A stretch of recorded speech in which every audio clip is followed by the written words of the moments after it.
번에 아마 박근혜 정부 때 목함질의 사건이 있었습니다. 그때 당시에 이제 박근혜 정부가 바로 이 확성기 방송을 시작하니까 바로 북한이 처음으로 자신들의 잘못을 인정하면서 이게 화해를 요청을 해왔어요.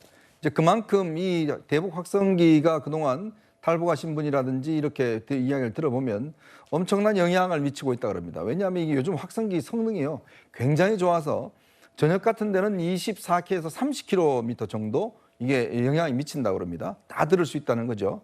또 내용도 굉장히 다양합니다. 좀 전에 들으신 이런 노래나 이런 것뿐만 아니라 또 이 북한 소식들, 날씨 뭐 등등 여러 가지 이제 전해주고 있는데 그냥 북한 사회라는 게 뭐 완전히 이제 좀 폐쇄된 사회 아니겠습니까? 일체의 정보가 들어가지 못한 사회거든요. 이제 그런 사회에서 실제로 이런 목소리가 들린다 그러면 개성까지도 들린다고 그래요. 그러면 이 북한 주민들이 하루 이틀 계속 이 소리를 들으면 실제 자기들이 살고 있는 지역에 대한 어떤 문제점들, 또 김정은 체제에 대한 불만들, 뭐 이런 것들을 이제 인식할 수 있는 상황이거든요.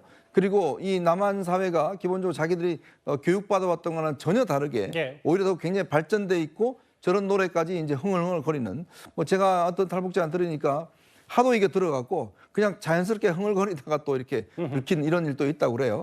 자, 그 정도로 보면 북한이 김정은이 가장 두려워하는 게 결국 북한의 주민들의 어떤 이런 동화 그리고 정보의 접근 이런 것이다. 왜냐하면 지금 전단도 두려워하는 게 보면 우리 전단 안에 USB라든지 1달러라든지 또 소식지랑 이런 게 이제 보내거든요.